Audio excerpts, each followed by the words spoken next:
Good evening. मैं doctor Dipankar Banerjee बोल रहा हूँ जबलपुर से, from ideal fertility IVF and genetic centre private limited से। और ये हमारा वीकली प्रोग्राम, साप्ताहिक प्रोग्राम होता है जो हम यूट्यूब कमेंट सेक्शन से प्रश्न लेके उनका जवाब देने का प्रयास करते हैं। मैं देवेंद्र जी से कुछ अनुरोध करता हूँ, please go ahead with the questions. Very good evening sir. Good evening. Period नहीं आते, क्या कभी प्रेगनेंसी नहीं हो पाएगी? पीरियड नहीं आते हैं, क्या कभी प्रेगनेंसी नहीं हो पाएगी? पीरियड नहीं आते हैं तो आपका पीरियड क्यों नहीं आते हैं? आपको प्राइमरी अमीनोरिया है कि सेकेंडरी अमीनोरिया है? आपको किस तरीके का ओवेरियन फेलियर है कि बच्चेदानी की खराबी है? ये चीज़ें जब तक आपका डायग्नोसिस पक्का नहीं होगा तब तक आपको ये नहीं कह सकते कि आपको बच्चा होगा कि नहीं होगा, प्रेगनेंसी होगी कि नहीं होगी। क्योंकि बहुत बार ऐसा भी होता है कि कुछ एमिनोरिया जिसमें पीरियड नहीं आ रहे हैं में प्रेगनेंसी हो सकती है, अंडे भी बन सकते हैं।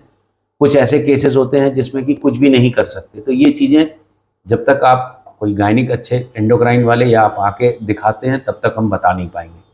हस्बैंड एंड वाइफ दोनों का शुगर लेवल हाई है, इससे प्रेगनेंसी में बच्चे में कोई प्रॉब्लम तो नहीं होगा? बिल्कुल होगा। मदर का यदि शुगर लेवल हाई है तो मैं रिक्वेस्ट करूंगा कि यदि आप प्रेगनेंसी प्लान कर रहे हैं तो स्पेशली जो लेडी है उसका ब्लड शुगर आप कंट्रोल कर लीजिए, तब आप प्रेगनेंसी का ट्राई करिए। हाई ब्लड शुगर में यदि आप प्रेग्नेंट होते हैं तो बच्चे में शुरुआत में यदि मदर के ब्लड में ब्लड शुगर का लेवल ज़्यादा रहता है तो बच्चे में विकृतियाँ आती हैं।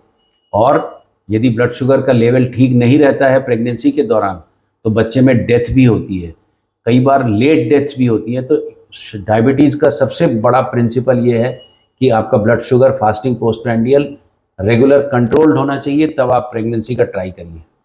एज़ोस्पर्मिया में क्या नेचुरल प्रेगनेंसी पॉसिबल नहीं है? एज़ोस्पर्मिया यदि है वास्तव में तो नेचुरल प्रेगनेंसी तो पॉसिबल नहीं है, क्योंकि यदि स्पर्म में ही नहीं होंगे तो अंडा मिलेगा किससे? इसलिए उसमें प्रेगनेंसी पॉसिबल नहीं है।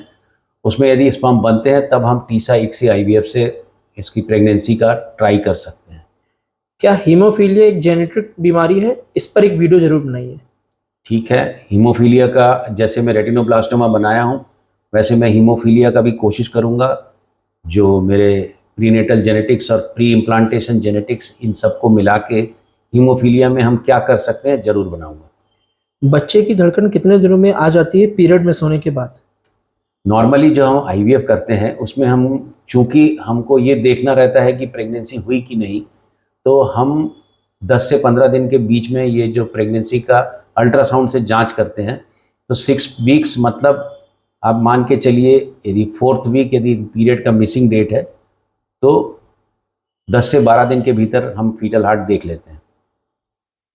सुनने और जुड़ने के लिए बहुत बहुत धन्यवाद। यदि आपको कंटेंट अगेन मैं रिक्वेस्ट करूंगा, if contents are good, if you like it, please subscribe it and please share this information also. Thank you very much.